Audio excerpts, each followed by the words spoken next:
Hello guys, कैसे हैं आप सब लोग। आज देखिए हम क्या बनाना बता रहे हैं। आज हम आपको बनाना बताएंगे आलू की कचौड़ियाँ। बहुत ही टेस्टी बनती हैं। तो यहाँ देखिए हमने कुछ आलू ली हैं, उनको हमने अच्छे से धुल लिया है। धुलने के बाद इसमें उबलने भर का हम पानी डाल दिए हैं। अब इसको हम फटाफट उबलने के लिए रख दें। बहुत जल्दी आलू उबल जाती हैं। जब भी कभी आलू आपको उबालनी हो तो कोशिश करिए छोटी वाली आलू का इस्तेमाल करें, तो जल्दी आलू उबल जाती हैं। अभी देखिए हमने इसको सब रेडी कर दिया है अपने कुकर को, और अब इसको बंद कर देंगे और इसको हम अच्छे से उबाल लेते हैं।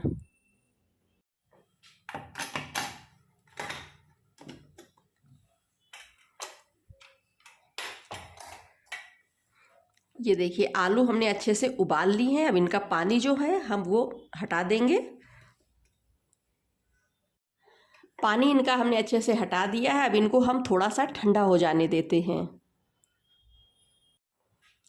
थोड़ी देर बाद ही अच्छे से हमारी ठंडी हो रही हैं, हल्की हल्की केवल गरम बची हैं। तो अब हम क्या करेंगे, इनको हम फटाफट छील लेते हैं। इनका जो छिलका है वो हम निकाल लेंगे। बहुत परफेक्ट उबल के तैयार हुई हैं। देर नहीं लगती है। आप इसमें 2 सीटी तेज आंच में कर दीजिएगा, उबाल लीजिएगा, और फिर वही 2 मिनट के आसपास आप इसको धीमी आंच पे रख दीजिएगा, और बस आपकी आलू जो है परफेक्ट ये उबल के तैयार हो जाती हैं। तो बस अब इसी तरह से हम फटाफट इनको छील लेते हैं। अब आलू छीलने के बाद हम क्या करेंगे, इसको हम कद्दूकस करेंगे सभी आलू को। तो आलू ठंडी नहीं होने दीजिएगा, गरम गरम होनी चाहिए थोड़ी सी। तो अब इसको हम जो छोटा वाला खांचा है ना, इससे हम इसको कद्दूकस कर लेंगे। इससे क्या रहता है, कद्दूकस करने से हमारी जो कचौड़ियाँ हैं वो फटती नहीं हैं। इस तरह से आप कद्दूकस कर लें, क्योंकि कोई बड़ा पीस नहीं रह जाता है ना, क्योंकि बड़ा पीस होने में ना बहुत जल्दी कचौड़ी फट जाती हैं।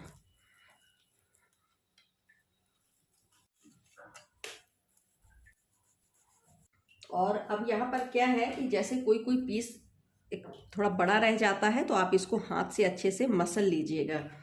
अब इसको हम हाथ से मसल लेते हैं, जिससे जो कहीं एक आध पीस बड़े वाले रह जाते हैं टुकड़े, वो भी इसमें अच्छे से मिल जाएं।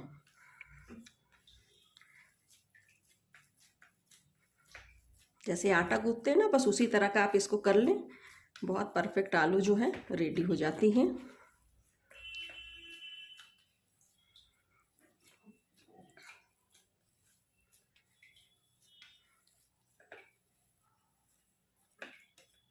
ये देखिए आलू जो है हमारी इस तरह से रेडी हो गई है। अब यहाँ पर देखिए हमने एक कढ़ाई ली है, बढ़िया सूखी हुई है, इसमें पानी बिल्कुल भी नहीं था, और उसमें हमने थोड़ा सा सरसों का तेल डाल दिया है। अब इसको हम गैस पर चढ़ाते हैं फटाफट।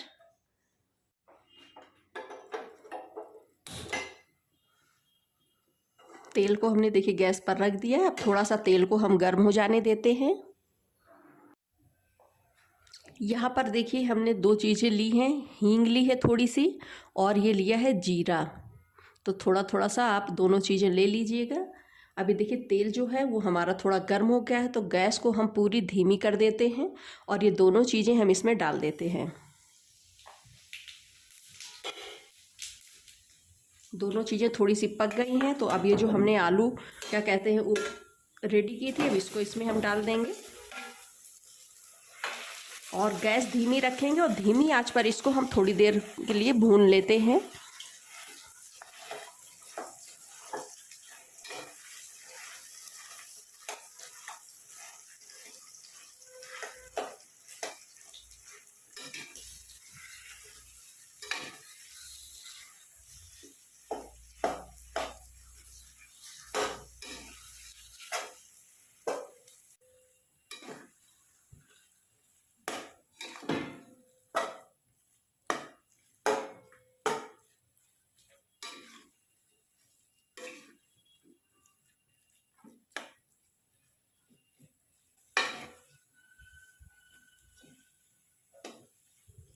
थोड़ी देर हमने इसको अच्छे से भून लिया है। ये देखिए इस तरह से अब दिखने लगी है।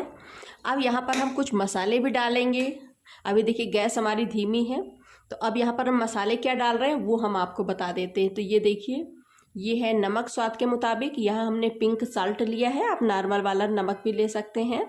हल्दी है, धनिया है, गरम मसाला है, खटाई पाउडर है और थोड़े से काली मिर्च का पाउडर है।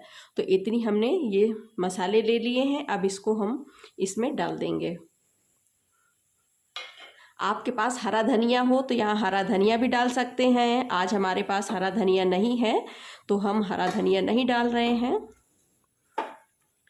कोई कोई इसमें थोड़ी सी कसूरी मेथी भी क्रश करके डाल देता है। अगर आप पसंद करते हैं तो आप कसूरी मेथी का इस्तेमाल भी कर सकते हैं। हम हरा धनिया और कसूरी मेथी कुछ नहीं डालेंगे, बस केवल सिंपल सी हम इसी तरह से मसाले को रेडी करेंगे। अब मसाला डालकर भी हम थोड़ी देर अच्छे से भून लेते हैं।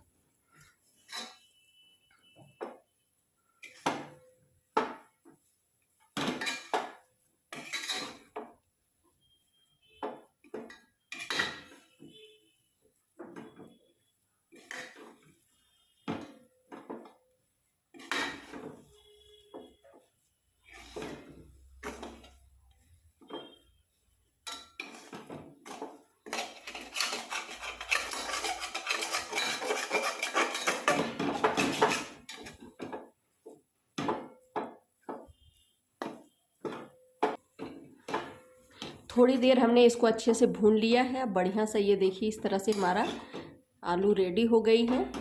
तो अब हम गैस को बंद करते हैं।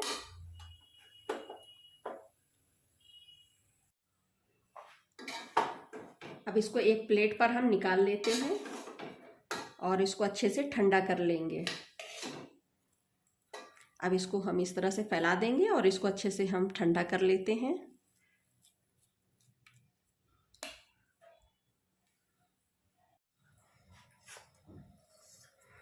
अब ये देखिए यहाँ पर हमने गेहूं का आटा लिया है, नॉर्मल आटा जिससे रोटियां बनती हैं वही आटा है। और उसी तरह से जैसे रोटियों के आटा आप रेडी करते हैं उसी तरह से आटा आपको रेडी कर लेना है। हम यहाँ पर नमक का इस्तेमाल नहीं कर रहे हैं। कोई कोई इसमें हल्का सा नमक भी डाल देता है। आप चाहे तो नमक डालें, चाहे तो हमारी तरह इसी तरह से आप आटे को रेडी कर लें। अब इसको फटाफट हम गूँथ लेते हैं।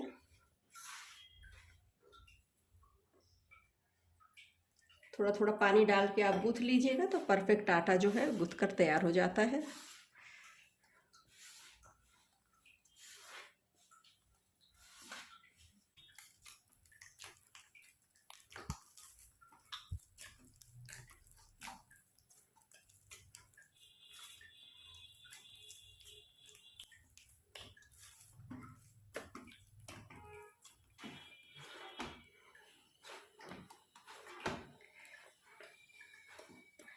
आटा देखिए अच्छे से गूँथ के तैयार हो गया है। आटा बहुत टाइट नहीं करना है, जैसे नॉर्मल हम रोटी के लिए आटा तैयार करते हैं बस वैसे ही आटा रेडी कर लीजिएगा। तो बहुत देखिए हमारा टाइट नहीं है, बहुत गीला भी नहीं है, बढ़िया परफेक्ट हमारा आटा जो है वो गूँथ कर रेडी हो गया है।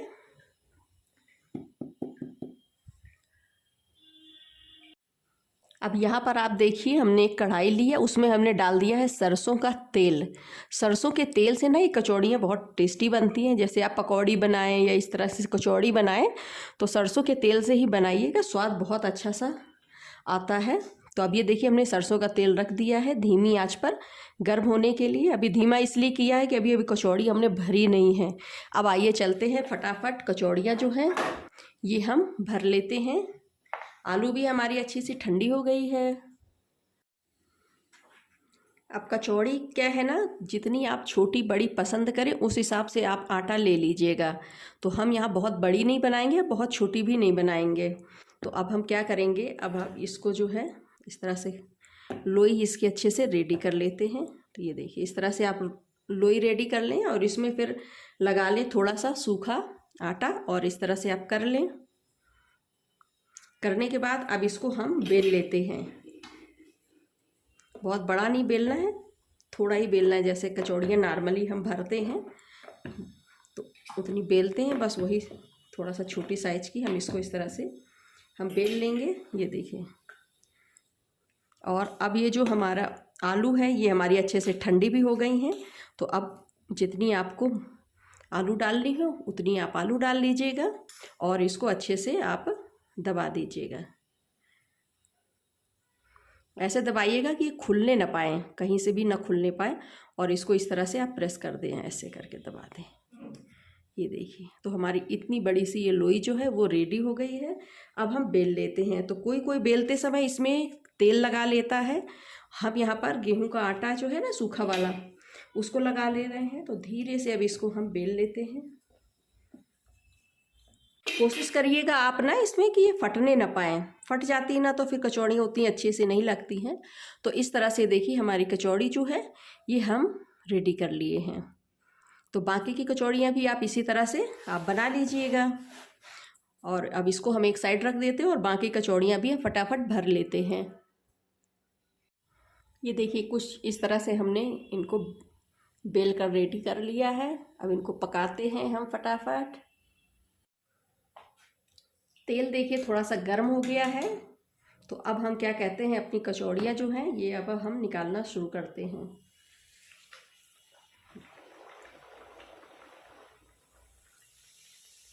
गैस आप तेज़ रखिएगा, गैस धीमी नहीं करिएगा। बढ़िया जैसे नॉर्मल पूड़ियाँ निकालते हैं बस उसी तरह से आप निकाल लीजिएगा इनको। बहुत छेड़छाड़ नहीं करिएगा, आहिस्ता आहिस्ता से इस तरह से कर दीजिएगा ऐसे। तो इससे फटती भी नहीं है और ये अच्छे से पक जाती है। देखिए फूल कर हमारी ऊपर को आ गई है। ये देखिए कितनी अच्छी सी फूल गई है। बस अब इसको हम पलट लेते हैं आहिस्ता से। ये देखिए जो मेथड हमने आपको बनाना बताया है बहुत इजी भी है और ये झटपट रेडी हो जाती हैं और खाने में भी टेस्टी लगती हैं। आप बनाइएगा तो आपको भी बहुत पसंद आएंगी। तो ये देखिए एक बार हम इसको और अच्छे से पलट देते हैं। अगर आपका तेल थोड़ा सा ज़्यादा गर्म हो जाए तो आप गैस को स्लो कर लीजिएगा, लेकिन अभी हमारा परफेक्ट गर्म है। तो इसको हम इस तरह से करके अच्छे से पका लेते हैं।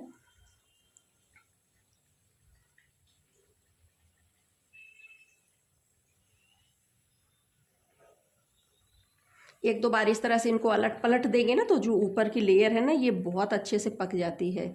अभी देखिए हमारी जो कचौड़ी है ये वाली हमारी अच्छे से पक गई है। अब इसमें हम एक दूसरी भी डाल देते हैं पीछे से और ये देखिए इसका तेल निकाल लिया। और ये देखिए कितनी बढ़िया सी जो हमारी कचौड़ी है वो रेडी हो गई है। इसी तरह से हम अपनी सभी कचौड़ियाँ जो हैं वो रेडी कर लेंगे। बहुत छेड़छाड़ ना आपको शुरुआत में नहीं करनी है, बस हल्का हल्का इस तरह से आप पुश कर दीजिएगा बीच बीच में। तो ये फूल कर जो है ना ये ऊपर आ जाती है। देख रहे हैं दूसरी वाली भी इस फूल कर हमारी ऊपर को आ गई है अच्छे से। जब अच्छे से ऊपर को आ जाए तब आहिस्ता से आप इसको एक बार पलट दीजिएगा इस तरह से। ये देखिए गैस अपने हिसाब से आप धीम तेज कर लीजिएगा, जिसमें आपको लगता है कि हमको धीमे मीडियम में पकाना है कि तेज़ गैस करके पकाना है। आप अपनी आवश्यकता अनुसार गैस को धीम तेज कर लीजिए और इस तरह से उलटते पलटते रहिए। परफेक्ट आपकी कचौड़ियाँ जो हैं वो रेडी हो जाती हैं।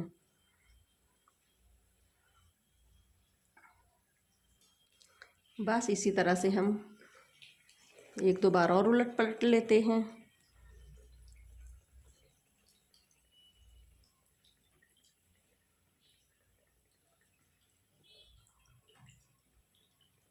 बस अब इसको हम निकाल लेंगे। इस तरह से आप निकाल लीजिएगा। तेल अच्छे से आप इसको इस तरह से हटा दीजिएगा।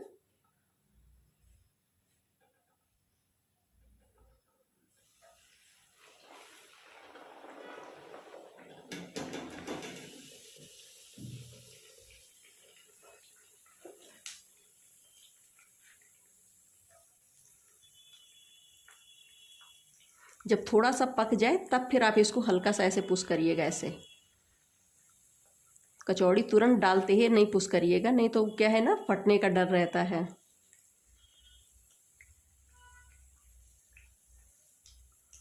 बस झटपट झटपट हम ऐसे करके रेडी कर लेते हैं।